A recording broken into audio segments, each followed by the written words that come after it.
chers frères et sœurs dans le Christ, je pense que vous pouvez être d'accord avec moi sur le fait que dans la vie, chaque choix que nous faisons, bon ou mauvais qu'il soit, entraîne toujours des conséquences et des responsabilités à assumer.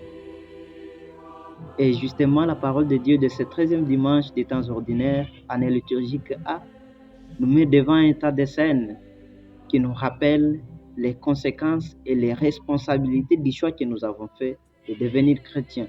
La deuxième lecture de ce dimanche, tirée de la lettre de Saint Paul apôtre aux Romains, nous rappelle que par notre baptême, nous avons été ensevelis avec le Christ dans sa mort afin de résister avec lui pour une vie nouvelle. Et ça, c'est un choix que fait tout chrétien.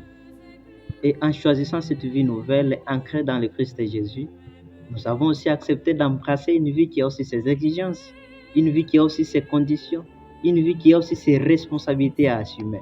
Parfois des exigences et des responsabilités qui sont un peu beaucoup plus contraignantes et un peu beaucoup plus paradoxales à l'esprit humain.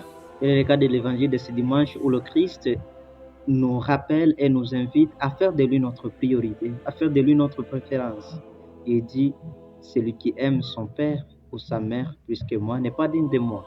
Celui qui aime son fils ou sa fille plus que moi n'est pas digne de moi. En effet, chers frères et sœurs, accepter de devenir chrétien, c'est accepter de faire du Christ notre priorité, notre préférence. Et lorsque nous faisons du Christ notre priorité, nous devons être capables de l'accueillir sous toutes les représentations qu'il nous donne, l'accueillir dans le Saint-Sacrement. Le chrétien doit faire du Saint-Sacrement une priorité. Un chrétien doit avoir le goût de rencontrer le Christ chaque jour dans le Saint-Sacrement de l'autel, dans l'Eucharistie, par l'adoration et la communion. C'est pourquoi la messe quotidienne doit être une priorité pour le chrétien. Avant d'aller au travail, avant d'aller au champ, avant d'aller au bureau, nous devons passer d'abord par la messe, communier, adorer le Christ qui nous accompagne pendant toute notre journée. L'accueillir aussi dans la parole de Dieu que nous écoutons chaque jour. Et cela implique aussi accueillir ceux qui l'annoncent, ceux qui annoncent cette parole, comme fut le cas de la femme riche de Sunam qui a accueilli le prophète Élisée, comme aussi est la recommandation de Christ dans l'Évangile d'accueillir les prophètes, d'accueillir les hommes justes. Nous devons aussi être prêts à accueillir ces hommes au nom du Christ, ces hommes qui viennent vers chez nous, parce que en les accueillant, c'est le Christ que nous accueillons. En les accueillant, c'est Dieu lui-même que nous accueillons dans nos maisons. L'accueillir aussi dans les pauvres, parce que le Christ se représente aussi dans les pauvres.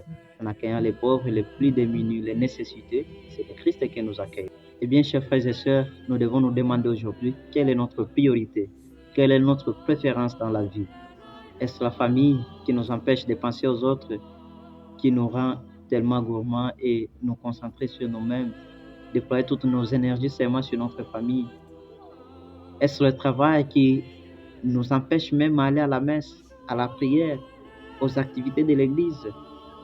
Est-ce le téléphone qui nous empêche même de prier, qui nous vole notre temps? Parce qu'aujourd'hui, même dans les églises, il y a des gens qui sont beaucoup plus concentrés sur les groupes WhatsApp, sur leur compte TikTok, Facebook, plus que la messe même. Est-ce le téléphone qui est notre priorité ou bien le Christ que nous partons voir à l'église? Et ce sont les affaires qui ferment parfois nos yeux sur les nécessiteux, ceux qui ont besoin de nous, parce que nous avons trop de calculs sur les intérêts, les bénéfices de ce que nous faisons, et nous manquons même avoir un cœur généreux pour assister les plus démunis, pour assister les nécessités.